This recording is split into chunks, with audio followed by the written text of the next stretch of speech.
नगरदा क्षेत्र के कुर्दा गांव में मिट्टी के घर में कोबरा सांप के 12 बच्चे को कोरबा के स्नेकमैन जितेंद्र सारथी ने रेस्क्यू किया है। 8 घंटे की मशक्कत के बाद कोबरा सांप के 12 बच्चों को बचा लिया गया है। सांप के घर से बाहर निकलने के बाद घर वालों और आसपास के लोगों ने राहत की सांस ली है।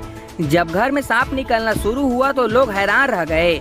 एक घर में 12 सांप मिलने की खबर के बाद क्षेत्र में इसकी खासी चर्चा है। दरअसल कुर्दा गांव के बृहस्पति कंवर के घर में सांप निकल रहा था। 4-5 सांप को डर से घर वाले ने मार दिया था। फिर भी घर में सांप निकलने का सिलसिला खत्म नहीं हुआ। आलम यह रहा कि बृहस्पति कंवर को घर के कमरे का दरवाजा बंद करना पड़ा। इस बीच घर में ज्यादा संख्या में सांप होने की जानकारी कोरबा के स्नेकमैन जितेंद्र सारथी को मिली, जिसके बाद वे 50 किलोमीटर दूर से नगरदा क्षेत्र के कुर्दा गांव पहुंचे और मिट्टी के घर की दीवारों को तोड़कर रेस्क्यू शुरू किया। तो 8 घंटे में एक एक करके सांप के 12 बच्चे मिले। यहाँ जिस तरह स्नेकमैन जितेंद्र सारथी ने रेस्क्यू किया और सांप के साथ बृहस्पति कंवर के परिवार को सुरक्षित किया, इसकी लोगों ने सराहना की है। सर, जैसा कि आज जानकारी मिला था, नगरदा कुर्दा करके एक गांव है जो हमारे कोरबा जिले से करीबन 50 किलोमीटर दूर है और ये जांजगीर चांपा जिला है।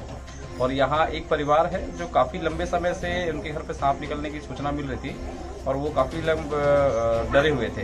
तो उनके कुछ रिलेटिव, उनके परिवार वाले हमारे कोरबा पे रहते हैं, उनके माध्यम से मुझे सूचना मिली और सूचना के उपरांत मैंने उनको बोला कि भाई सांप को भी फिलहाल किसी प्रकार का उसको मारना नहीं है और बैठे रहने देना है।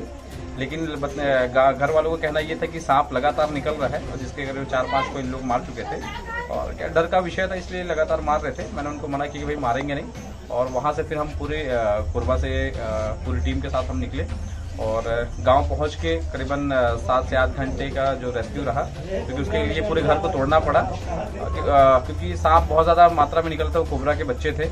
और ऐसा लगा, प्रतीत हुआ कि कहीं आसपास में ही दीवार के किनारे, जमीन किनारे वो अंडा दे के कहीं निकल गई होगी। तो उसके बाद से फिर हम लगातार उसको ढूंढे, निकालने का प्रयास किए, लेकिन माँ तो नहीं मिली और फीमेल नहीं मिलने के बाद फिर हम बच्चे काफ़ी सारे मिले, करीबन 1 दर्जन के ऊपर थे और हमने उसको सुरक्षित रेस्क्यू किया। इसकी वजह से जो घर वालों का जो डर था वो खत्म हुआ और निश्चित ही एक अच्छा काम रहा, क्योंकि घर वाले के एक बड़ा हादसा हो सकता था और उसमें से कुछ सांप खत्म भी हो गए थे।